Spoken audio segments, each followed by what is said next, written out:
আমাদের সহকর্মী শফিকুল ইসলাম সবুজ গোপালগঞ্জে গিয়ে যুক্ত হয়েছেন, আমরা জানতে চাইবো তার কাছ থেকে সর্বশেষ কি পরিস্থিতি। সবুজ, আমরা জানি যে কারফিউ শুরু হওয়ার আর খুব বেশি সময় বাকি নেই, 20 মিনিটের মতো সময় আছে।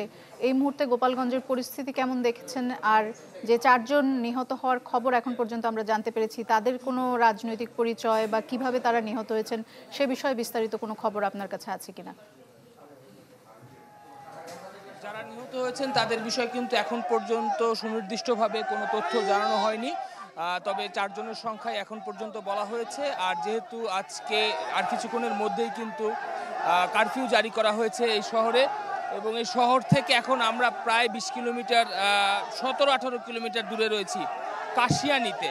তো এই কাশিয়ানী উপজেলার পথে পথে কিন্তু আজকে সকালে আওয়ামী লীগের নেতাকর্মীরা এনসিপির নেতাকর্মীদের গাড়িবহরে বাধা দেওয়ার জন্য এমন প্রধান সড়কে গাছ কেটে রাস্তায় প্রতিবন্ধকতা তৈরি করেছে। সেই প্রতিবন্ধকতার কারণে কিন্তু বলা চলে এখন আমরা কাশিয়ানী উপজেলায় ফোকরা বাজার অঞ্চলে রয়েছি।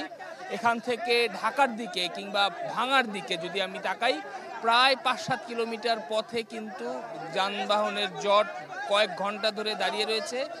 এছাড়া তারও আগে পথে পথে কিন্তু আজকে এনসিপির ওপরে আওয়ামী লীগের নেতার কর্মীদের যে হামলা, এই হামলার প্রতিবাদে কিন্তু শিক্ষার্থীরা পথে পথে বিক্ষোভ করছেন। ইলেকট্রা এয়ার কন্ডিশনার কম বিদ্যুৎ খরচে দেবে অধিক শীতলতা আর সেভিংসও হয়ে যাবে তাই। এবং সব মিলে কিন্তু পুরো এলাকায় এক ধরনের থমথমে পরিস্থিতি বিরাজ করছে, এবং স্থানীয় বাসিন্দারা কিন্তু এই সড়কে এখন একদম নেই বললেই চলে।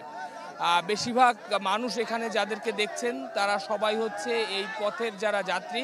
তারা যেহেতু ঘন্টার পর ঘন্টা ধরে এখানে অপেক্ষা করেছেন, রাস্তায় যে গাছটি ফেলা হয়েছে এই গাছ সরানোর জন্যই কিন্তু তারা একসাথে হাত লাগিয়ে রাস্তাটি এই অংশ কিছুটা পরিষ্কার করতে পেরেছেন। এখন সামনে স্থানীয় যারা রয়েছেন বা আইনশৃঙ্খলা বাহিনীর সদস্য যারা রয়েছেন, সামনে হয়তো এমন আরও একাধিক প্রতিবন্ধকতা রয়েছে। হয়তো আমরা এই সড়ক ধরে আরও যতখানি এগোবো আপনাদেরকে নতুন তথ্য জানাতে পারবো। তবে সব মিলে এলাকার স্থানীয় বলতে আমরা শিশু কিশোরদের দেখছি যারা বাড়ির আশপাশ থেকে উৎসুক তারা আসছেন। প্রাপ্তবয়স্ক কিন্তু এই এলাকার স্থানীয় আসলে কেউই কিন্তু এখন নেই। এই হচ্ছে আসলে এখানকার সবশেষ পরিস্থিতি। আমরা সামনে এগোনোর সাথে সাথে নতুন কোনো তথ্য পাওয়ার সাথে সাথে অবশ্যই আপনাদের জানাবো। একটু যদি সংক্ষেপে জানান যে আইন শৃঙ্খলা রক্ষাকারী বাহিনীর সদস্যদের কোনো উপস্থিতি আপনার চোখে পড়ছে কিনা?